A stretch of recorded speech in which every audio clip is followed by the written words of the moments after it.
రాజకీయ చైతన్యం ఉన్న అసెంబ్లీకి కాబోయే ఎమ్మెల్యే ఎవరు? దశాబ్దాలుగా పేరుకుపోయిన సమస్యలకు చెక్ పెట్టగలిగే నాయకుడెవరు? నియోజకవర్గ రూపురేఖలు మార్చగలిగే నాయకుడిని ప్రజలు ఇప్పటికైనా ఎన్నుకున్నారా? మాజీ మంత్రి ఆశలు ఫలిస్తాయా, లేదంటే టీడీపీ అభ్యర్థి గెలుపు జెండా ఎగరేస్తారా? ఇంతకీ ఏంటా నియోజకవర్గం?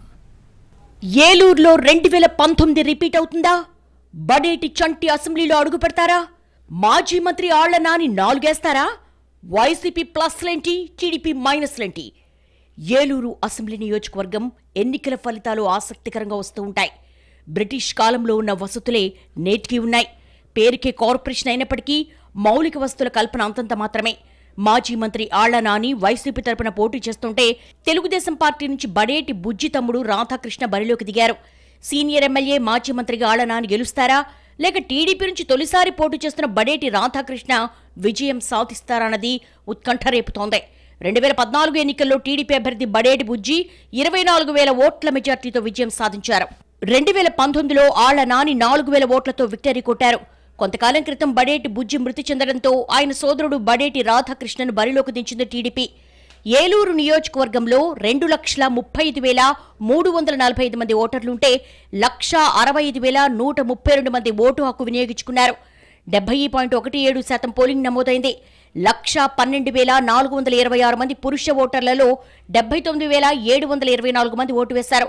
1,22,872 మంది మహిళల్లో 85,393 మంది ఓటేశారు. తగ్గిన ఓటింగ్, పార్టీలో పెరిగిన అంచనాలతో ఎవరు విజయం సాధిస్తారన్నది ఆసక్తికరంగా మారింది. జిల్లాలోని అన్ని నియోజకవర్గాల కంటే ఏలూరులోనే తక్కువ పోలింగ్ నమోదైంది. నగరవాసులు ఓటేసేందుకు పెద్దగా ఆసక్తి చూపలేదు. ఈ ప్రభావం ఆ పార్టీపై పడుతుందనేది సస్పెన్స్ గా మారింది. ఆళ్ల నాని బలాలు పరిశీలిస్తే నియోజకవర్గంలో సీనియర్ నేతగా ఉండడం, సుదీర్ఘంగా రాజకీయాల్లో కొనసాగడం, వైఎస్ కుటుంబంతో సన్నిహిత సంబంధాలుండడం ఆయనకు ప్లస్ పాయింట్లు. దీనికి తోడు జగన్ చరిష్మా, స్థానిక నేతల చేరికలు కలిసొస్తాయని లెక్కలేసుకుంటున్నారు. 2004-2009లో వైఎస్ అండతో అసెంబ్లీకి ఎన్నికయ్యారు. సెకండ్ క్యాడర్ ఎదగకుండా నియోజకవర్గంలో తనకంటూ ఎదురు లేకుండా చూసుకున్నారు. మరోసారి జగన్ చరిష్మాను నమ్ముకునే విజయంపై ధీమాతో ఉన్నారు. 2014 ఎన్నికల్లో ఓటమి తర్వాత కనిపించకుండా ఉన్న ఆళ్ల నాని 2019 ఎన్నికలకు 6 నెలల ముందు ప్రత్యక్షమయ్యారు. 2019లో స్వల్ప మెజార్టీతో గెలిచి డిప్యూటీ సీఎంగా పనిచేశారు. మంత్రి పదవి వచ్చిన తర్వాత అందుబాటులో లేకుండా పోయారన్న విమర్శలున్నాయి. గడప గడపను సిల్లీగా తీసుకోవడంతో సీఎం ఆగ్రహాన్ని చవిచూశారు. చివరకు పార్టీ పెద్దల హెచ్చరికలతో బలవంతంగా గడప గడప చేపట్టారు. 3 సార్లు ఏలూరు ఎమ్మెల్యేగా, ఒకసారి మంత్రిగా పనిచేసిన పేదల ఇళ్లు, నగరంలో ట్రాఫిక్ ఇబ్బందులు, అస్తవ్యస్త డ్రైనేజ్, ఆక్రమణల తొలగింపు వంటి అనేక సమస్యలు పెండింగ్లోనే ఉన్నాయి. పార్టీలో పనిచేసిన కీలక నేతలు ఆళ్ల నాని తీరు నచ్చక ఎన్నికల నాటికి దూరంగా జరిగారు. ఈ ప్రభావంతో ఇప్పుడు ఎలాంటి పరిణామాలకు దారితీస్తుందో చూడాలి.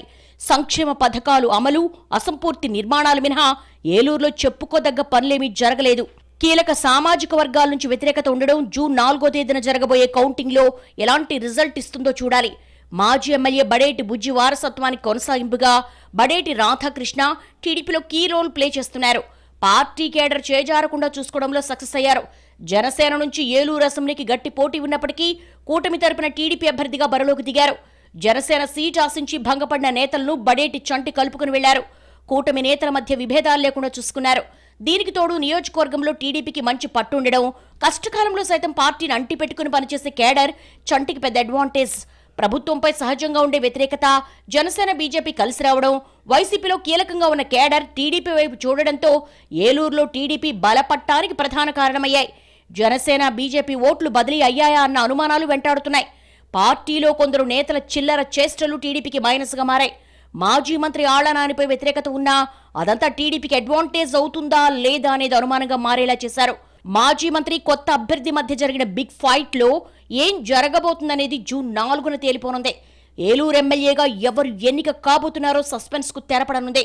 రిజల్ట్ ఎలా ఉన్నా రాజకీయంగా ఏలూరు అసెంబ్లీలో జరిగే పరిణామాలు పొలిటికల్ ట్రెండింగ్ లో ఉంటాయని చెప్పాలి.